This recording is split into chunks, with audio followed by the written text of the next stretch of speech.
Micro economics, ठीक है। Micro economics, तो मेनली इसमें देखिए दो वर्ड्स है, माइक्रो और इकोनॉमिक्स, ठीक है। हमारे सब्जेक्ट मेन है जो इकोनॉमिक्स है, जिसके अंदर हमारा सब डिवीज़न है, एक माइक्रो और दूसरा स्टैट्स इन क्लास 11, ठीक है।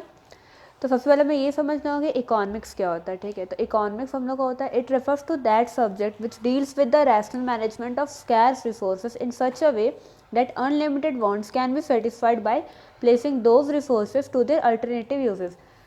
इसका मतलब तो ऐसे समझ में आया नहीं होगा पढ़ के। सो हम लोग इसमें कुछ मेनली इसका मीनिंग ये होता है कि इकोनॉमिक्स एक ऐसा हम लोग का सब्जेक्ट, एक ऐसा विषय जिसमें बताया जाता है कि हम लोग को रिसोर्सेज को कैसे मैनेज करना चाहिए कि वो हमारे मैक्सिमम वांट्स को सेटिस्फाई कर सके, ठीक है। इसमें मेनली इकोनॉमिक्स में 3 प्रॉब्लम्स को डील किया जाता है। पहला कि हमारे ह्यूमन बींग्स के एक अनलिमिटेड वांट्स होते हैं जिनको सेटिस्फाई करने के लिए स्कैर्स रिसोर्सेज यानी रिसोर्सेज बहुत ही लिमिटेड मैनर्स में प्रेजेंट है। एंड लास्ट, उन्हीं स्कैर्स रिसोर्सेज के बहुत सारे यूजेस भी हैं, ठीक है। तो अब हमें देखना होता है कि अनलिमिटेड वांट्स यानी हमारा मेन फोकस पहले होता है कि एक ह्यूमन बींग के कई सारे वांट्स होते हैं, हमें कौन सी किसकी नेसेसिटी है और किसकी नहीं है, उसके बेसिस पे हम उसके वांट्स को सेटिस्फाई करते हैं।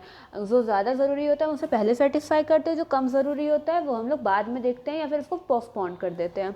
आफ्टर दैट ये अनलिमिटेड वांट्स में से जो नेसेसरी वांट्स है उसको सेटिस्फाई करने के लिए हमें रिसोर्सेज की ज़रूरत पड़ती है, जो कि लिमिटेड वांट्स में हमारे इन्वायरमेंट में, हमारे सराउंडिंग्स में प्रेजेंट होती हैं, ठीक है।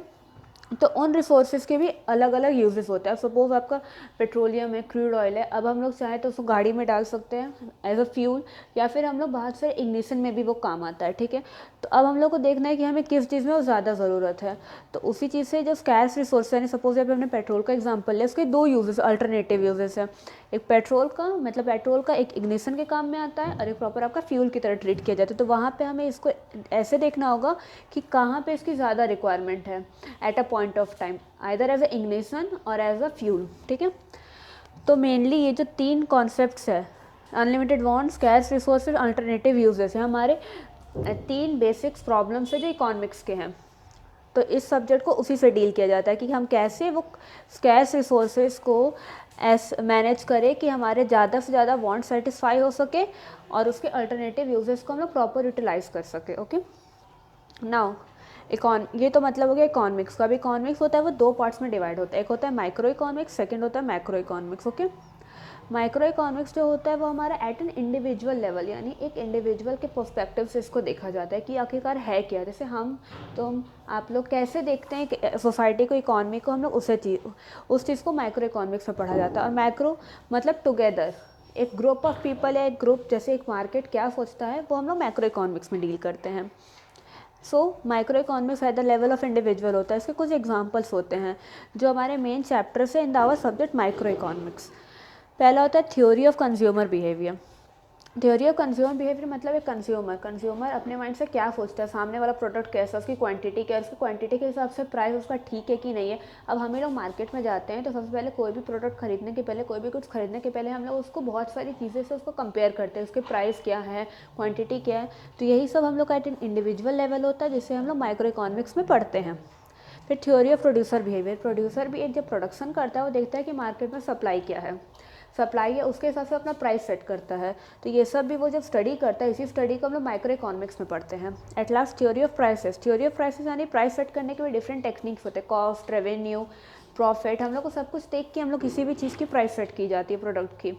नॉर्मली किसी भी चीज़ को बनाने में जो खर्च है उसमें कुछ ना कुछ अपना प्रॉफिट जोड़ के एक सेलर बेचता है। तो उसी को कैसे सेट किया जाए, उसमें क्या क्या फैक्टर्स को देखा जाए, सब थ्योरी ऑफ प्राइसेस। ये पर्टिकुलर एक सप्लायर या सेलर के बेसिस पे कंसिडर किया जाता है यानी कि इंडिविजुअल लेवल पे। तो मेनली माइक्रो इकोनॉमिक्स में हम लोग ये 3 थ्योरीज को पढ़ते हैं जो कि फर्दर हम लोग अपने आगे के सारे क्लासेस में पढ़ेंगे। मतलब हमारे माइक्रो इकोनॉमिक्स का मेन यही 3 पार्ट है, 3 ही पार्ट्स में बटा हुआ है। Then comes to macro economics. ये जनरली आपके अब क्लास 12th का पार्ट हो चुका है मैक्रो इकोनॉमिक्स। ये आपको इसमें मतलब 11th में अब नहीं पढ़ना है। मेनली इसका अब आपको ओवरव्यू थोड़ा बहुत दे देते हैं कि जो मैक्रो इकोनॉमिक्स है वो एक ऐसा थ्योरी है जिसमें कि आउटपुट, एम्प्लॉयमेंट, जैसे कि एम्प्लॉयमेंट एक नेशनल लेवल पे अगर देखा जाता है, नेशनल लेवल के लिए देखा जाता है, ठीक है। तो एम्प्लॉयमेंट लेवल आपका नेशनल के लिए होता है। फिर आपका सेकंड आता है इन्फ्लेशन या डिफ्लेशन। ये भी पूरे इकोनॉमी का देखा जाता है कि हमारी इकोनॉमी का इन्फ्लेशन, जैसे आप पेपर्स में पढ़ते होंगे, प्राइस राइस हो गया इकोनॉमी में, इन्फ्लेशन आ गया, डिफ्लेशन आ गया, सब एक इकोनॉमी के ऊपर होता है, पर्टिकुलर इंडिविजुअल के ऊपर ये सब नहीं होता है। फिर फिस्कल और मॉनेटरी पॉलिसी, ये सब कुछ पॉलिसीज़ है जो हमारी सेंट्रल गवर्नमेंट, और फिस्कल पॉलिसी हमारी सेंट्रल गवर्नमेंट, और मॉनेटरी पॉलिसी जो हमारी आरबीआई डिसाइड करती है। ये सब एक पर्टिकुलरली हमारे पूरे कंट्री के लिए है। Money supply and credit creation, money supply और क्रेडिट क्रिएशन भी, जैसे मनी का जो सर्कुलेशन होता है, जो भी हमारी मनी हम लोग जो सर्कुलेट करते हैं वो ऑटोमेटिकली एक चेन में घूमती है, जो कि वापस कहीं ना कहीं हमारे पास या कहीं ना कहीं वो बैंक्स में डिपॉजिट हो जाती है, और उससे फर्दर क्रेडिट भी दिया, जैसे लोन्स प्रोवाइड किए जाते हैं, एडवांसेस दिए जाते हैं, वो सब के प्रोसेस होता है। फिर गवर्नमेंट बजट, बजट भी जैसे आप लोग देखते होंगे, बीइंग अ कॉमर्स स्टूडेंट हम लोग हमेशा देखते हैं, हम लोग समझ सकते हैं कि 1 फेब को हमारा जनरली आजकल हम लोग का जो बजट अनाउंस होता है, ठीक है, बजट, तो वो बजट गवर्नमेंट बजट हम लोग उसमें देखते हैं, या तो वो डेफिसिट, सरप्लस या फिर बैलेंस बजट। इंडिया में जनरली डेफिसिट बजट ही बनाया जाता है, जिसमें कि एक्सपेंडिचर हमेशा हमारे रेवेन्यू से ज़्यादा होता है। एट लास्ट हम लोग इसमें एक्सचेंज रेट और बीओपी, बीओपी यानी balance of payment, balance of payment यानी हमारा एक्सपोर्ट और इम्पोर्ट को देखा जाता है कि अगर हमारा एक्सपोर्ट और इंपोर्ट हमेशा बैलेंस होना चाहिए। अगर एक्सपोर्ट हमारा ज़्यादा है यानी हमारा बैलेंस ऑफ पेमेंट फेवरेबल है, और अगर कम है और इंपोर्ट ज़्यादा है तो हमारा एडवर्सली इफेक्टेड। और एक्सचेंज रेट यानी फॉरेन रेट।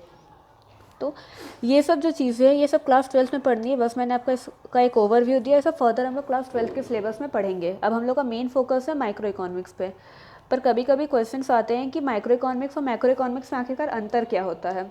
तो पहला कि ये और ये माइक्रो इकोनॉमिक्स होता है वो आपको स्मॉल इकोनॉमिक यूनिट्स में, मतलब छोटे छोटे इकोनॉमी के यूनिट्स में डील कर, जैसे कंज्यूमर हो गया, आपका सेलर हो गया, ये सब में। और ये आपका हमेशा इकॉनमी एज अ होल में डील करता है, यानी पूरी इकॉनमी को एक साथ ये एक ही बार में दिखता है। जैसे कि एम्प्लॉयमेंट लेवल कोई एक घर में या किसी 2-4 लोगों में चेक नहीं की जाती, पूरी सोसाइटी पूरी इकॉनमी की चेक की जाती है। एंड आफ्टर डेट हम लोग देखते हैं इसमें थ्योरी ऑफ प्राइस को इंपॉर्टेंस दी जाती है, मतलब यहाँ पे प्राइस कैसे सेट किया जाता है ये सब देखा जाता है। बल्कि यहाँ पे हम लोग इनकम देखते हैं लोगों का, यहाँ पे प्राइस सेटिंग देखते हैं हम लोग, इसमें per capita income, national income, ये सब चीज़ों हम लोग, ये ऐसे कॉन्सेप्ट्स हमें इसमें पढ़ने पड़ते हैं। एट लास्ट उसके ऐसे हम लोग देखते हैं माइक्रो इकोनॉमिक्स पढ़ने के टाइम ये एज्यूम किया जाता है कि माइक्रो इकोनॉमिक्स में जितने भी ये सब पॉइंट्स है सब फेवरेबल है, सब स्टेबल है, यानी ये इनका हिल नहीं रहा है, मतलब ये फ्लक्चुएशन। अब जैसे एक्सचेंज रेट है, जब हम लोग माइक्रो इकोनॉमिक्स का कोई भी चीज़ पढ़ते हैं कंज्यूमर या फिर प्राइस सेट करने टाइम, तो ये मानते हैं कि प्राइस सेट करने टाइम हमारा एक्सचेंज रेट फ्लक्चुएट नहीं कर रहा है, वो स्टेबल है। और वही मैक्रो इकोनॉमिक्स का मतलब हम लोग पढ़ने टाइम लोग सोचते हैं कि कंज्यूमर बिहेवियर, प्रोड्यूसर बिहेवियर, मतलब जो उन लोग की मेंटालिटी अपनी प्राइस सेट करने के टाइम में कोई भी चीज़ सोचने के टाइम वो स्टेबल है, वो मतलब एक दूसरे के टाइम पढ़ने के टाइम लोग दूसरे को हमेशा स्टेबल देखते हैं, हमें कभी उस लोग को फ्लक्चुएशन के टाइप से नहीं देखते हैं। फिर आपका चौथा डिफरेंस आप ये भी लिख सकते हो कि माइक्रो इकोनॉमिक्स के जो कंपोनेंट्स हैं और मैक्रो इकोनॉमिक्स कंपोनेंट है, ये दोनों में देखिए कि दोनों एक वास्टली, मतलब दोनों एक दूसरे से बहुत ही अलग है, वास्टली अनरिलेटेड है, तो आप इन दोनों को देख सकते हो। ओके, सो ये था हमारा मेन इंट्रोडक्शन। इसके बाद हम लोग नेक्स्ट वीडियो में पॉजिटिव एंड नॉर्मेटिव इकोनॉमिक्स पढ़ेंगे। Okay, thank you.